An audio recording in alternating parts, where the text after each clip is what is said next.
안녕하십니까. 더불어민주당 대변인 한민수입니다. 지금부터 더불어민주당 검찰 독재 정치탄압 대책위원회 기자회견을 시작하겠습니다. 참석자를 소개드리겠습니다. 더불어민주당 검찰 독재 정치탄압 대책위 공동위원장이신 박찬대 최고위원 모셨습니다. 김지욱 상금 부위원장 모셨습니다. 회견을 시작하겠습니다. 검찰의 김건희 지키기 수사농단 총선 승리 특검 제출인으로 심판하겠습니다. 국민 다수가 압도적으로 그 필요성에 공감하였음에도 김건희 여사의 도이치모터스 주가 조작 의혹 진상규명을 위한 특별검사법이 지난 2월 29일 국회 본회의에서 최종 부결되었습니다. 그간 김건희 특검법은 각종 여론조사에서 지속적으로 70% 내외의 찬성을 받아왔습니다.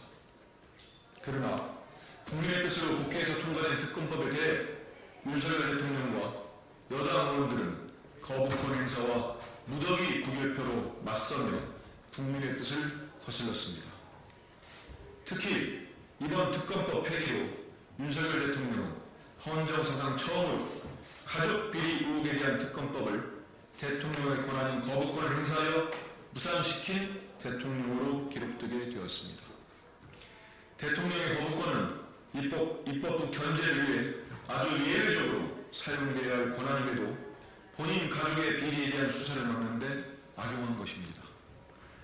이날 여당은 김건희 특검법뿐만 아니라 대장동 50억 클럽 의혹 사건에 대한 재투표에도 부결표를 던졌고 결국 국민이 궁금해하던 두 개 사건에 대한 특검 수사는 최종 무산되었습니다. 이들 사건에 대한 수사는 결국 다시 검찰이 담당하게 되었습니다.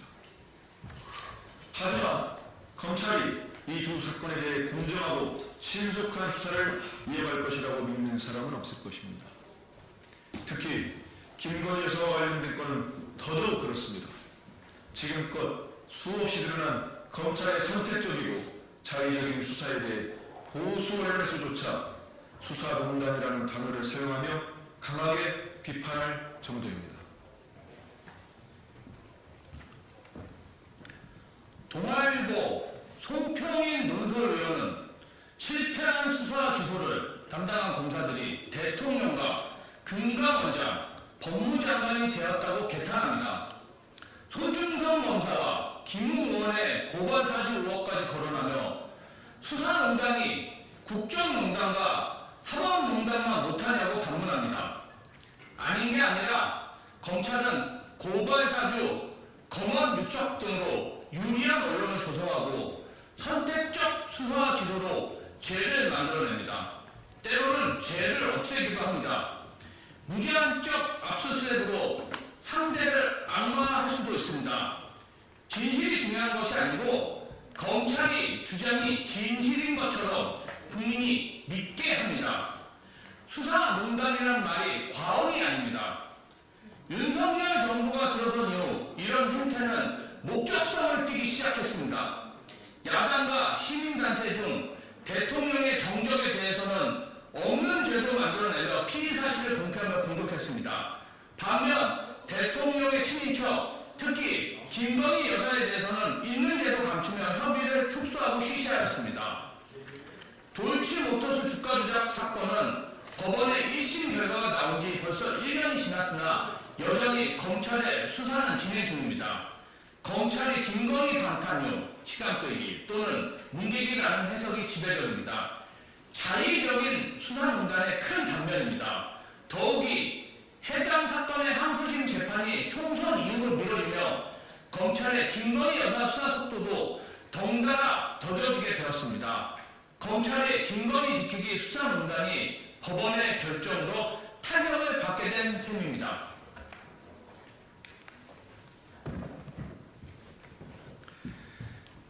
1심 재판부는 이미 김건희 여사 명의의 계좌 3개가 시세 조종에 동원되었다고 인정했습니다. 김건희 여사의 관여 혐의가 이렇게 명백한데도 검찰은 여전히 김건희 여사를 소환 조사조차 않고 있습니다. 김건희 여사의 파우치 뇌물수수 혐의건과 마찬가지로 해당 사건에 대한 검찰의 수사가 얼마나 진척되었는지는 아무도 모릅니다.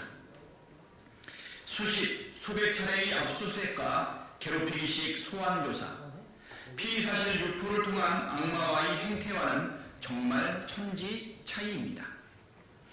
우리 당은 이러한 비정상적인 검찰의 수사 농단에 맞서 다시 특검을 추진할 예정입니다.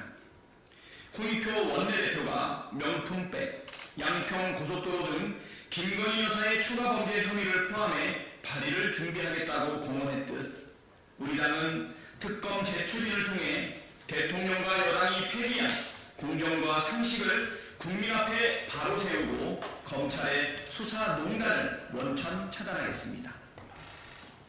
화무 11호, 권불 10년입니다. 박근혜 정부 때 발생한 국정농단 사건도 결국 심판을 받았습니다. 언젠가는 김건희 여사의 각종 범죄 혐의 역시 법과 국민의 심판을 받게 될 것입니다. 검찰의 수사농단 또한 마찬가지입니다. 특히 이번 국회의원 선거는 김건희 여사와 검찰에 대한 국민의 압도적인 심판의 여론을 확인할 수 있는 가늠자가 될 것입니다. 우리 위원회는 김건희 여사의 혐의와 검찰의 수사 농단에 대해 국민 앞에 끝까지 진실을 밝혀나가겠습니다. 2024년 3월 8일 더불어민주당 검찰독재 정치 탄압대책위원회, 이것으로 기자회견을 마치도록 하겠습니다.